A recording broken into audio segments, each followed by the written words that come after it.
Welcome to the US Daily Brief channel. In the Russia-Ukraine war, the hot war continues at full speed on many fronts. Unfortunately, the conflicts and the bombardments are all over the country continue to take lives. Russia is pushing all its chances both at the front and in diplomatic field. While the 8th month of the invasion launched by Russia on Ukraine on February 24 is halfway through, the initiative and superiority on the front are now in the Ukrainian army. The success of the Russian army in heavy defeats in Ukraine provided its failure. The Russian army, which they see the second most powerful army in the world, was completely disappointed in the Ukraine war. Although 7 months have passed since the war that broke out in Russia's invasion of Ukraine, there is no winner on the front yet. Russian troops are slowly escaping from the territory of Ukraine, which they enter with great self-confidence. The army could no longer hold out. After a long, strong resistance, the Ukrainian army, which left the Russian invaders down, counterattacked with an unexpected move and almost wiped out the Russians. Innocent people still continue to die in the war, which is estimated to have killed tens of thousands of people. Thousands of deaths and international sanctions in the invasion initiated by Putin's order did not have an effect on the end of the war, and new decisions are taken to win this war at any cost in Russia, which is failing to the bottom with each passing day. The last struggles, which started with the declaration of partial mobilization and continued with illegal annexations, herald dark days full of long-term war and internal rebellions for Russia. While the Russian president is singing annexation agreements in the Kremlin, the brave Ukrainian soldiers are retaking the lands captured by the Russians one by one. At the same time, as Ukrainian forces continue to advance at full speed on the front, hundreds of thousands of men are fleeing Russia rather than preparing to fight an expanding war. Things are going so badly on the battlefield that the Russian soldiers have revolted. Intelligence services hacked the phone calls of thousands of Russian soldiers fighting on the front line in Ukraine. The intercepted phone calls were able to reveal experiences of fear of Russian troops fighting in Putin's war. In some calls, it was recorded that the soldiers told their families about the horrific war crimes they witnessed in the war. Exhausted and fed up, Russian soldiers called the Russian leader stupid and admitted taking part in horrific acts, including killing unarmed civilians. Other side calls issued in Ukraine include reports of rape and torture, and an incident in which a Russian soldier shot a man from his bike. A warrior talks to his mother about a sea of corpses in a forest. Meanwhile, others recount the heavy losses of equipment and men suffered by the Russian army.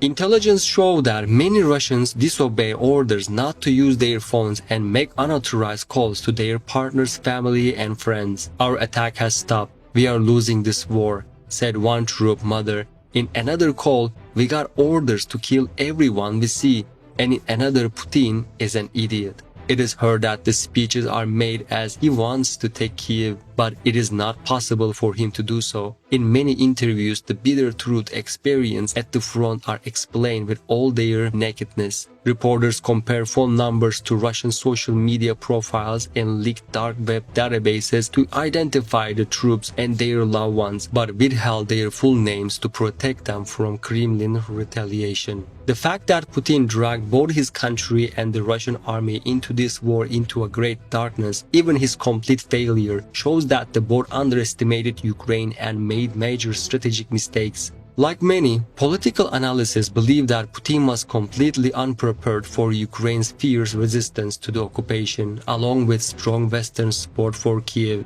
Turning 70 today, after more than 20 years in power, the Russian leader appears to have fallen victim to his own system. His authoritarian style prevents his access to sound intelligence. Everyone who has worked with Putin knows his picture and prospects for the world and for Ukraine. His ideas cannot be questioned and information that contradicts his vision cannot be given. With this war, Putin has shown all his hollows. Many large calculations that the Kremlin was working on did not yield results. Putin continues to push people to the front and dreams that deserves troops will hinder Ukraine's further advance. The Russian leader seems to have no choice but to hope and a plan B. Vladimir Putin continued to call the invasion a special military operation, describing it as a limited scope but also short-lived. Many Russians accepted or even supported this beforehand.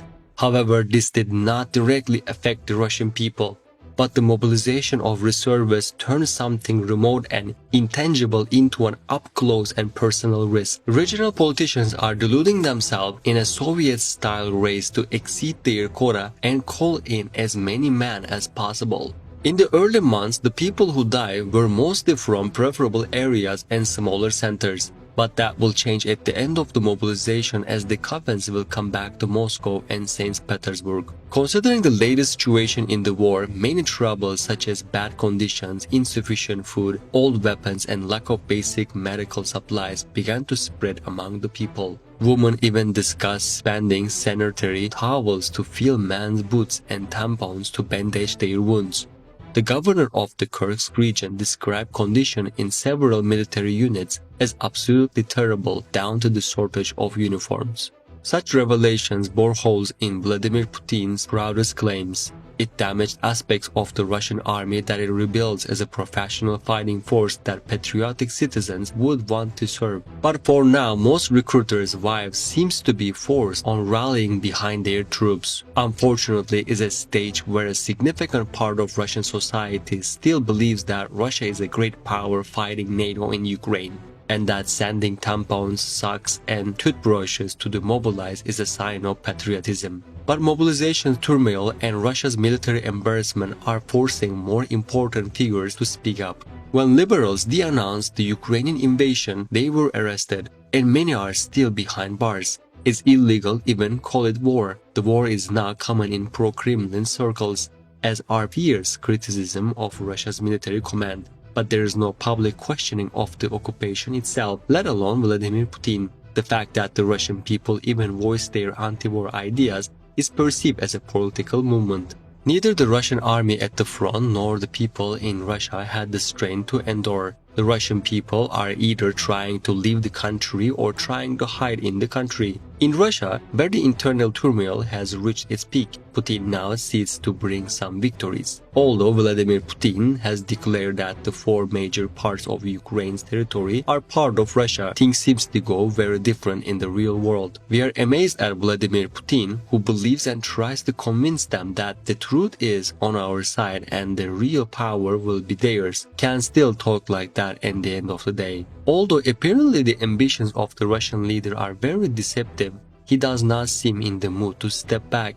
The Ukrainian fighters are crushing the Russian army heavily in the both in the south and the east, and the Russian army is withdrawing from every region. Russia says this is a planned withdrawal and will be regrouped with new troops. A similar situation took place at the end of June. But the Russian army has made no gains since the beginning of July. It is also surprising that Vladimir Putin now has expectations from army of rookies who are hungry, thirsty, and don't even have an underwear. If you want to follow the hot developments closely, do not forget to subscribe to the channel. Thank you for watching.